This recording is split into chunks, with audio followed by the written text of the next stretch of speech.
It's your favorite Pokemon guy, I guess. And I have another top 10 list. Today's top 10 is my personal top 10 favorite Pokemon of all time. Now, I probably wouldn't be able to form an incredibly large list due to how many there are to pick from. However, there are a few that I would like to show my affection for, and that's the reason for this list. So, for my previous list based on Pokemon, you probably figured out, and I'm going to come clean. I don't watch the anime series often. I kind of quit it on the first couple of seasons, and I do apologize.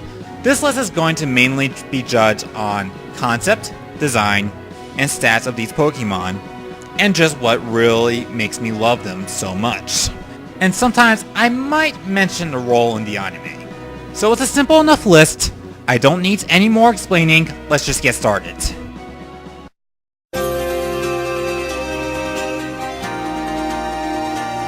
What a nice way to start off this list with one of my favorite water types and quite possibly my favorite ice types of all time, Lapras.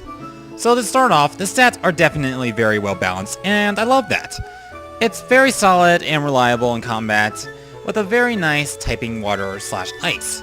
I overall love its move pool, and it can easily be used for variant reasons. I typically use this in a lot of games in the first two generations, mainly due to how useful it is against Lance. Now let's talk concept. It's very simple. It's typically used to carry others across the sea, and I like that. Its design, it's just very simple, and that's really what makes me love it. Reminds me of Tessie. Moving on.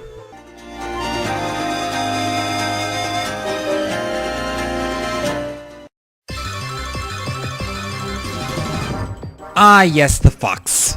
That's what's next. Alright, some of you are probably going to accuse me of some sort of fanboy, going to go all fanboy on this guy. No, I'm not. I don't care if he's overrated. When I first saw say of this thing, I loved him right away from the get-go. I knew he was going to be one of my favorite 5th gen Pokemon of all time. So why do I love him? Well, I guess I should start with his stats. Its stats are definitely set to make it an effective sweeper. And its move pool definitely speaks for it because it can learn both Nasty Plot and or Sword Dance, making it very helpful in that field. But now it's time for the juicy part. There always seems to be something about the transforming concept I love in games, and being the typical fox that can transform into different creatures, that's what Zoroark has. Now this is one done correctly, unlike the blob I don't care much about.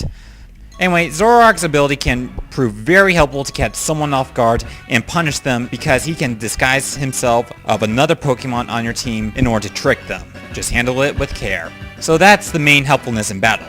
Now the design. The colors they chose for this guy fit it very well. It's just the right shade of red that I love. It also goes very nice with the fur color he has. It's one of my favorite humanoid looking designs, and the mane is just beautiful. I wish I knew who made his hair. Now for the interesting part. In the intro of Black and White, where it flashed back to N's childhood, it showed Zorua. He also owns a Zoroark inside the main game. What this tells me is that one of my favorite anti-heroes of all time's first Pokemon was a Zorua. To me, that shows affection towards it. Though we don't know much about N's past, this is all theory. N's probably does show deep affection with his Pokemon. And I think that's great.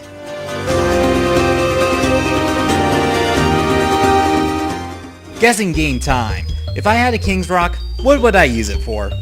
If you guessed place it on a Pokemon for a small chance of flinching, you're way off. Nope, I use it for one of my favorite families, the Slowpoke family. And if you haven't guessed it, I use it in order to get Slowking. So let's get to the generic section about the stats first. I love them. It's just great in both offensive and defensive capabilities, and its typing works incredibly well. Now, I do love Slowbro, but I personally think Slowking is more geared and suited to being a special attacker. Good special attack and good special defense. Awesome. Its move pool? I love Slack Off. It's one of my favorite healing moves just for being so damn reliable. It doesn't matter about the weather condition, nor do you have to worry about being asleep in the process. And having Calm Mind set up just makes it feel nearly unstoppable. and it does get to the points where you really need a nice physical attacker that does have a weakness due to how slow, as the name implies. Yeah, that will do. Anyway, let's talk about design, because I'm weird like that. The coloring is awesome. I love the pink that this thing has. Now I need to ask this. That thing on the head is a shelter? I honestly do not see the resemblance. Anyway, the gem on its head makes it look intelligent and royal. I also admit that the scarf is a very nice addition to its overall design. This was also the first Pokemon to actually talk other than Rocket's Meowth, which is great. I kind of wish that he had more airtime other than the movie where he guided Ash towards the stones and the never released in America's Slowking's Day just because, well, I love him. He's just a great Pokemon. I also kind of like the idea of how he went from derp to, well, smart and all-knowing. Teach me, Slowking!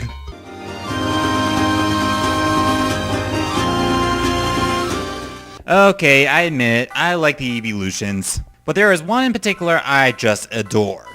Can you guess it? Come on, it's 1 in 7 chance. I'll give you a second to think. It's Leafeon! Yeah, it's one of those I like for pretty weird reasons. Brace yourself. So first off, its stats. It really makes a great sense of physical sweeping. But also, its high defense can make it take a blow quite well. Now, its move pool can allow it to do several things. You can have Sword Dance combined with some pretty powerful moves like Leaf Blade and X Scissors. It can also be used in a Baton Pass, which can prove very helpful. Now, this is something unique I love about Leafeon that really makes me love it, which is its abilities. Benefiting from sunlight has definitely been a common practice in grass types, but I love this one, Leaf Guard. Now there is a number of Pokemon with this ability, but I think it's most suited for Leafeon. You can't burn it, can't paralyze, can't get it to sleep. Just all those things that can really cripple Leafeon are no longer a threat inside the sunlight. You can also use its Dream World ability, which increases its speed in the sunlight, but I personally love the concept of guarding against status even more. Think about it, guarding from a burn in the sunlight. That's awesome. I do think it's a bit underestimated in battle. I know it doesn't go to tiers like Sceptile, but I still love it. Now, let's talk concept. In the first evolutions, you could place a stone on an Eevee, which is simple enough. Then you had the concept of either leveling it up in the day or night. In 4th gen, you got the concept of certain special rocks you can level Eevee up near them in order to evolve. I'm just thinking, a magical and specific rock that can change one's appearance upon touching it. I like that. And finally, let's talk appearance. I find its design to just be adorable. It's kind of a mix between a feline and a canine look. The color of the eyes just make it look cute and kind of like a plant actually. It goes very well with the fur color, and also I dig the leaf as a tail. I just find that to be awesome. And finally, the leaf on its head. Just think about it for a second. It can use a very powerful moves like Leaf Blade and X Scissors, and it uses that leaf combined with its high attack power. That's one hell of a leaf! But in short, if I could keep a Pokemon as a pet, it would be a Leafeon. I just love it.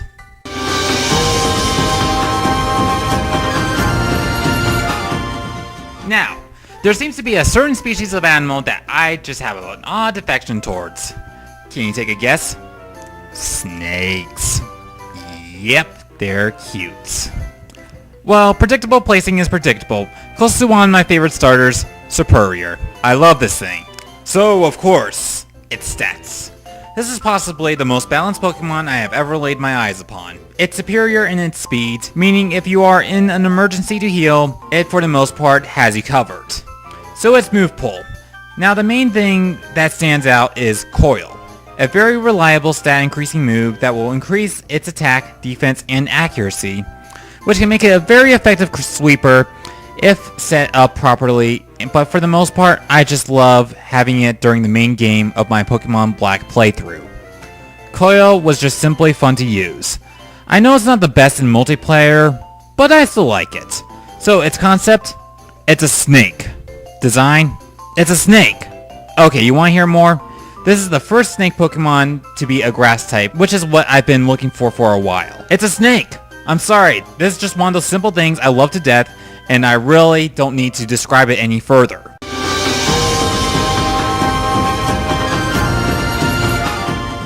Thank you, Game Freak, for having a mole as a Pokemon.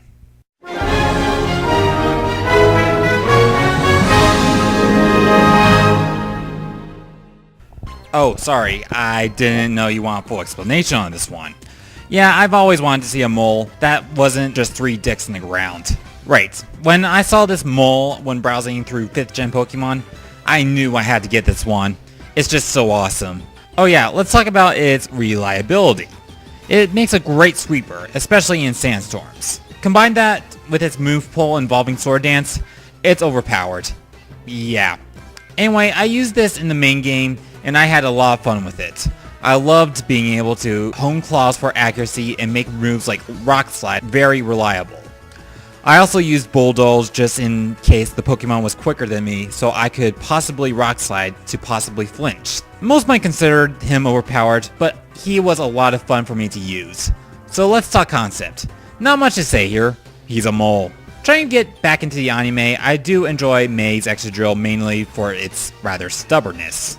Yeah, I did get far enough into that part of the series to find out about him. But I went back to stop watching it again. But I really do love its design. A nice big nose, a rock hard helmet, combined with deadly claws, just makes me love him. Get yourself an Excadrill, you won't regret it!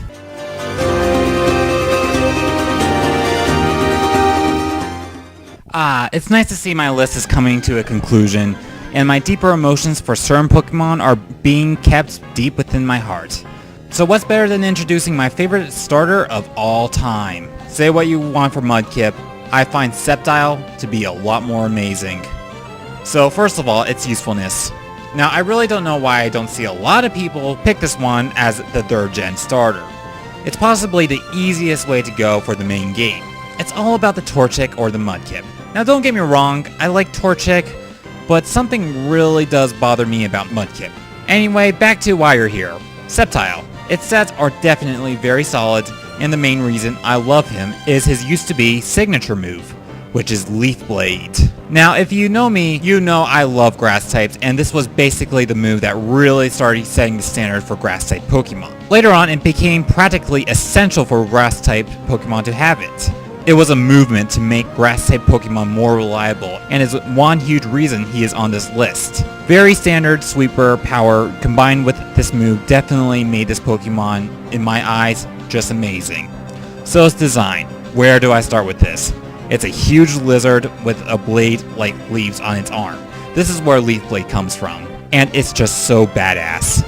I also love the spores on the back, and of course, you probably figured out I'm more into the humanoid look. It's just very easily put. He's really close to one of my favorite 3rd gen Pokemon. He is my favorite starter, and comes very close to my favorite Pokemon of all time.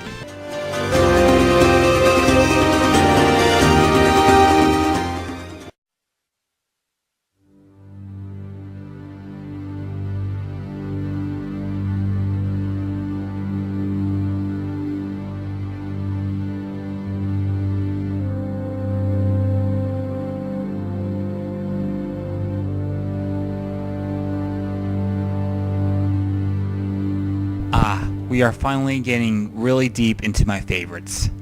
Now, this is just one I have a large affection towards. So we're definitely going to talk about the stats first before I get walled up in the emotion of how important this one is to me. It's Suicune. Stats and move pool, they are quite simply amazing. I really don't want to talk anymore about them. I just want to get to the concept right now.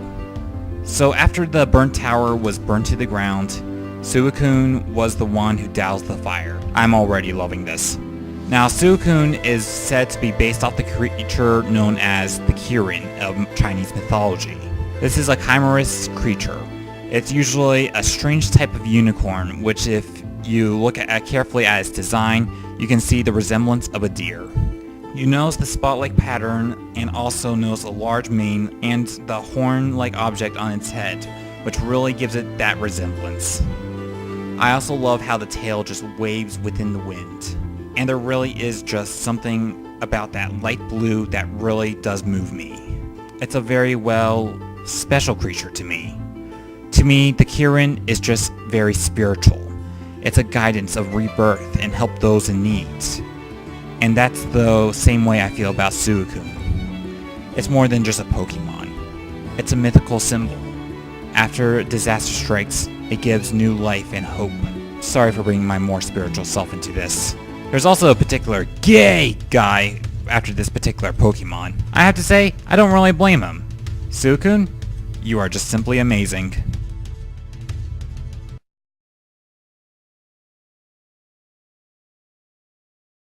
So now finally time for some of my deepest Pokemon I show a lot of love for. It has to be great in order to top something like Suicune. So I have a question. Which Pokemon created the Legendary 3, which included Suicune? I hate to say this, Lugia fans, but your bird is not part of this list.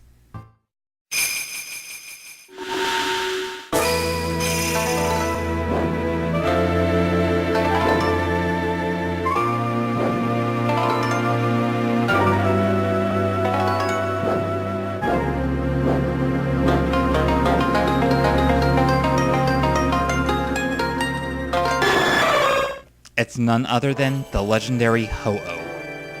Its stats are incredible and it's pretty overpowered. Sacred Fire is powerful with its stab and high attack power. Its typing is not my favorite, but it's a small disadvantage. Design and concept? Prepare yourself. We have a gorgeous Pokemon, a gorgeous Phoenix. It was also one of the first Pokemon that Ash has ever saw. You don't believe me? Let's look back at an earlier time, to the very first episode of Pokemon. Let's remember this amazing moment that really did make Ho-Oh amazing.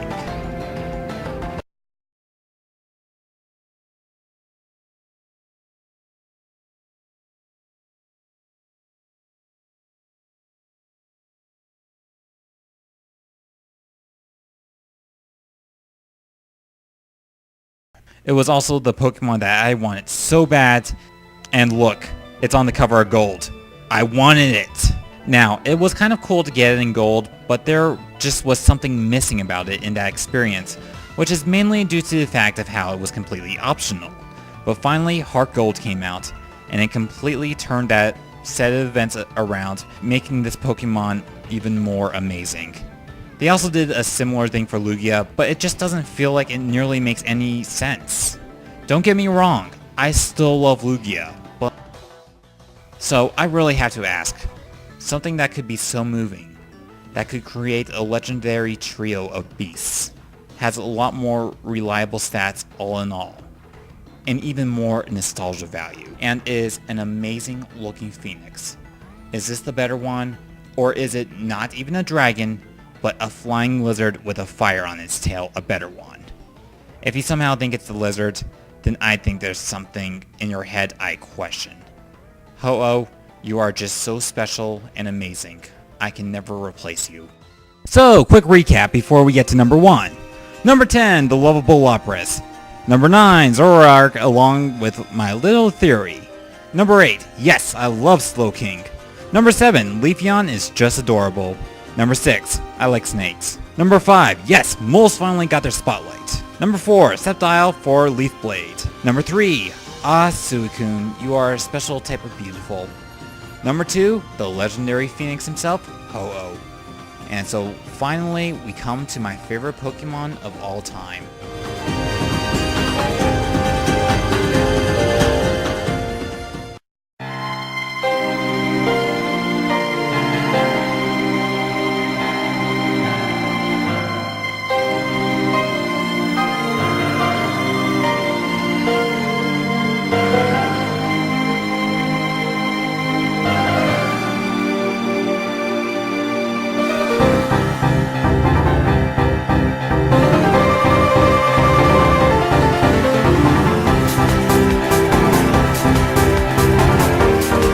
Ah yeah, this is what I'm talking about.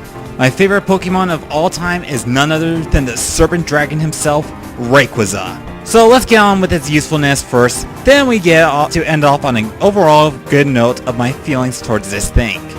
Its stats and move pool is simply amazing. It might not have the best defense, but it will sweep your team up in a heartbeat if it's given a chance. Also, its unique airlock move is very threatening. just merely upon this thing entering all your support of heavily weather-reliant Pokemon will immediately be dispelled. That's how much of a threat it can get. So let's talk about concept and design. Rayquaza has that look of an emerald eastern dragon with a very unique glowing mark around its body. Now, if you haven't realized, I love the serpent look of Pokemon. There is no question that I love this design. And finally, time to get where it's just so special. Now, Rayquaza is a Pokemon of eternal slumber until the danger of the world come to plague the land once again. When these events occur, Rayquaza must be reawakened, and someone has to go through great trials in order to awaken him. After he is reawakened, he will put the world back in order. Now, there does seem to be a pattern going on with these last three, and this one is no different. Rayquaza represents the end of disaster, but he also represents the ideas that humans cannot just stand there. They have to take part in their role. Once Rayquaza placed the stop to Groudon and Kyogre, my heart just stopped and skipped a beat. It really just spells epic. And now there is another appearance that I should note. Pokemon Mystery Dungeon. Now, for those who think that it's a repetitive game, you really don't know the meaning of emotional buildup. Just think about it. Going against impossible odds to climb the Sky Tower and fulfill your destiny. After all of that, a meteor is destroyed, and what seemed to be the end of the world was simply saved by one Pokemon. Rayquaza is much more than a Pokemon. He is a guardian, the protector of the world. Yeah, I know it was a dick to Deoxys.